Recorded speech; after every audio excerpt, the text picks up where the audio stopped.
A pleasant day to you, ma'am. I am Marimar Oclida and I am going to report the chapter 5 of this subject, Legal Aspects in Tourism and Hospitality. And this chapter was entitled Law on Sales, Agency and Credit Transactions. This chapter highlights the law and characteristics of a contract of sale, requisites and effects of loss of the object in a contract of sale, obligations of the vendee, law on agency, liabilities of principal and agent, and law on credit transactions. Our learning objectives first is to describe and explain the nature of sales transactions, identify the functions and operation of agencies in the industry, and identify ways of handling credit transactions. So let's proceed on the law on sales. In the tourism, travel, and hospitality industry, and agreements arising from contracts will have to be made, and potential breach from these agreements will be encountered. A contract of sale is one of the usual contracts being encountered by the industry concerned. In Article 1458, by the contract of sale, one of the contracting parties obligates himself to transfer ownership of and to deliver a determinate thing and other to pay thereof a price certain in money or its equivalent. A contract of sale may be absolute or conditional. And we have here the characteristics of a contract of sale. First, it is the consensual. A contract of sale is perfected by mere consent. No form is prescribed for a perfection in a contract of sale except in the following instances. First, those covered under the statute of frauds, which must appear in writing, otherwise, the sale is considered unenforceable. Next is sale of real property made through an agent, in which case the agent's authority must be in writing, otherwise, the agency and sale made through an agent is void. An everyday examples of a consensual contract is the contract of buying and selling. That is because the moment the seller and buyer agree on a price for an item to be sold and bought respectively, the seller and buyer have mutual actions. Next is the bilateral. It is because it gives rise to reciprocal obligations. In a bilateral contract, one party makes an offer and the other party accepts the offer by making a promise to perform. For example, I offer to sell my bag to Mary for 400 pesos and Mary accepts the offer by promising to pay me 400 pesos. In this way, a bilateral sales agreement is formed. Next is principal. Principal because it can stand by itself without need of another contract. Suretyship, suretyship, mortgage, pledge, and other types of security agreements are examples of such a contract. When a secured obligation arises from a contract, either between the same or other parties, that contract is the principal contract. Next is the onerous. Next is the onerous. Onerous because the consideration for each party is the delivery of the thing or the payment of the price. A typical example of an onerous contract would be a lease on a property that is no longer necessary but cannot be sublet. This situation could occur if the company were forced to downsize while the lease was still in effect, meaning that the office space is vacant. Next is the commutative. Commutative because what the vendor delivers is considered equivalent of the price paid by the vendee, or which is the buyer. Commutative contracts are those in which what is done, given or promised by one party is considered same as the other, or in consideration of what is done, given or promised by the other. A contract of sale is an example of a commutative contract. Next is nominate. Nominate because it has a designated name under the Civil Code of the Philippines, which is sale. For example, a lease agreement between a landlord and a tenant is a nominate contract. The lease agreement sets forth the terms and conditions of the rental agreement, including the rent amount, the length of the lease, and the responsibilities of both the landlord and the tenant. If either party fails to fulfill their obligations under the lease agreement, the other party can take legal action to enforce the terms of the contract. Another example of a nominate contract is a purchase agreement between a buyer and a seller. The purchase agreement sets forth the terms and conditions of the sale, including the purchase price, the delivery date, and any warranties or guarantees. If either party fails to fulfill their obligations under the purchase agreement, the other party can take legal action to enforce the terms of the contract. And last is transmissive of ownership. Transmissive of ownership because the vendor transfers ownership of the subject matter to the vendee. An ownership transfer agreement is a contract used to transfer ownership of something sold by one person to the person buying the products. These agreements can be used to sell goods, a business, a vehicle, or even land. Then we have here the requisites of a contract of sale. First is consent. Consent is manifested as the meeting of the offer and the acceptance upon the thing and the cause which are to constitute the contract. The following are disqualified to enter into a contract. First is the husband and wife. A sale between husband and wife is violation of Article 1490, inexistent and void from the beginning, because such contract is expressly prohibited by law. The following persons cannot acquire by purchase, even at public auction or judicial auction, either in person or through the mediation of another, is the guardian, the property of the person or persons who may be under his guardianship. Next is the agents, the property whose administration or sale may have been entrusted to them unless the consent of the principal has been given. And also executors and administrators, the property of the estate under administration.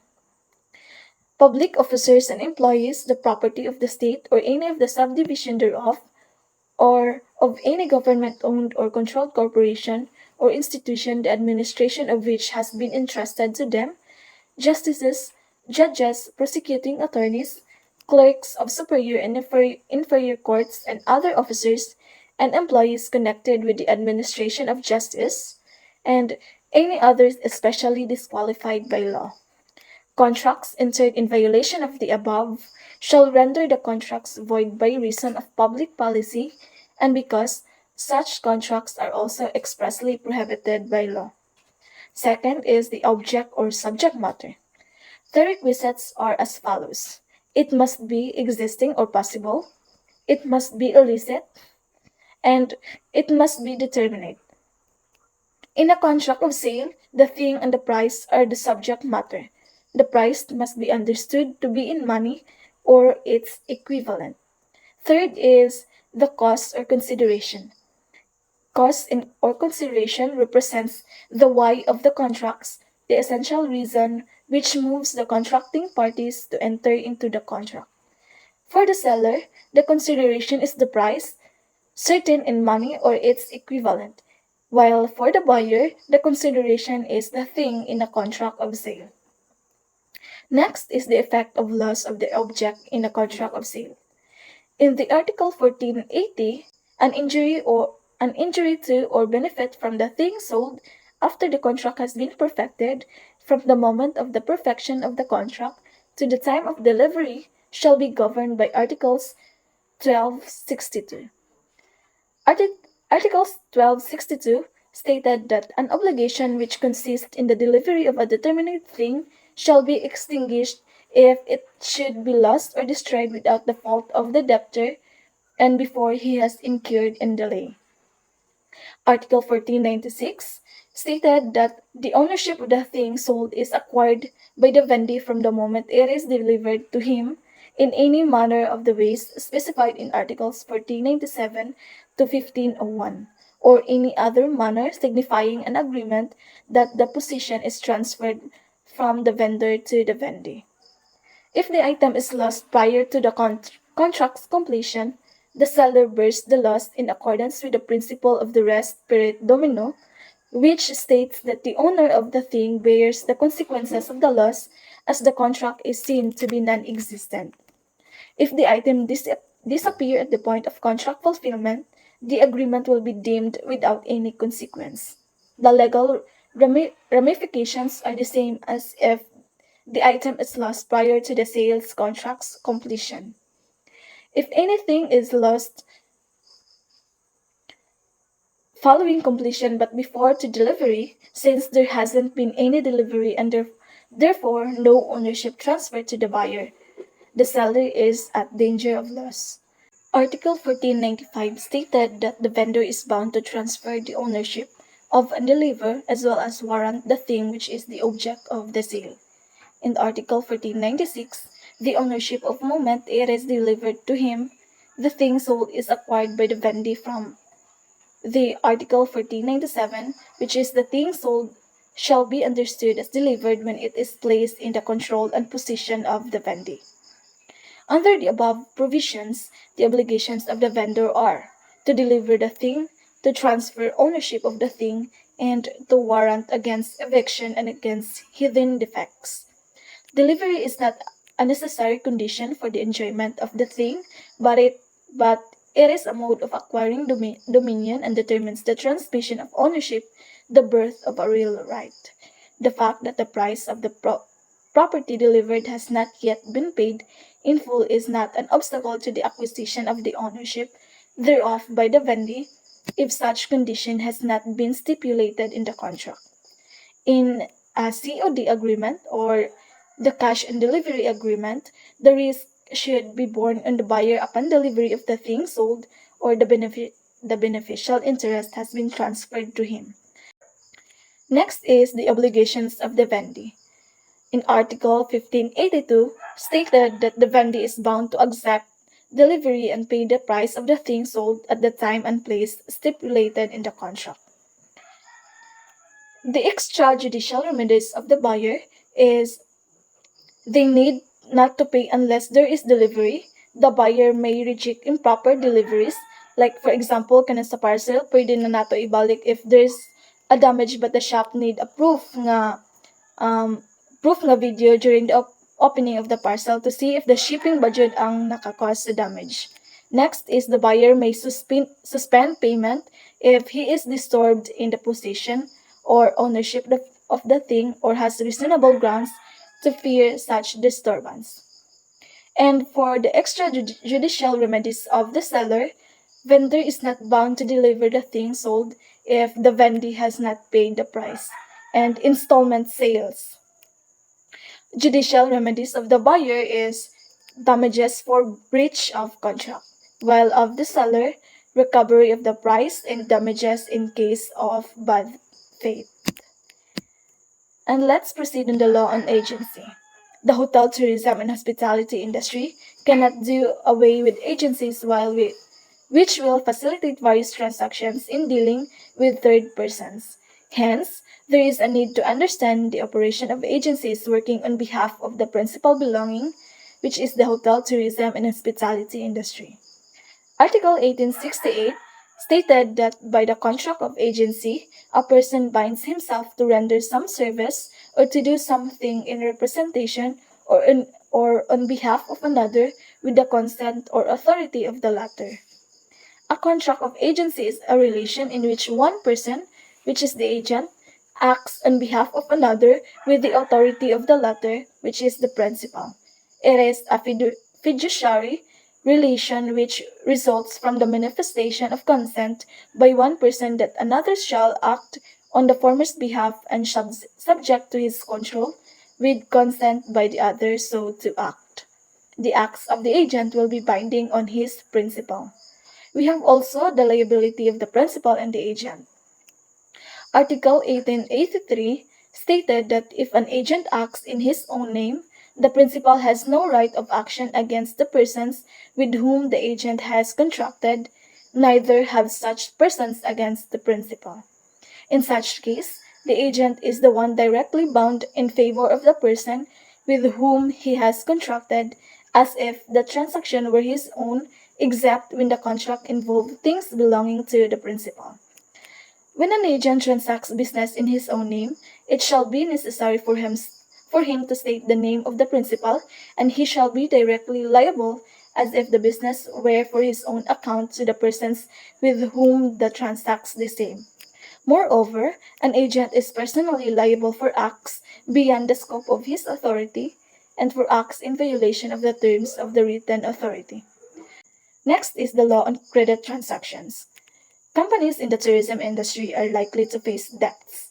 That is why it is important to know the different ways in handling debts in relation to third persons as well as credit transactions emanating within the respective companies.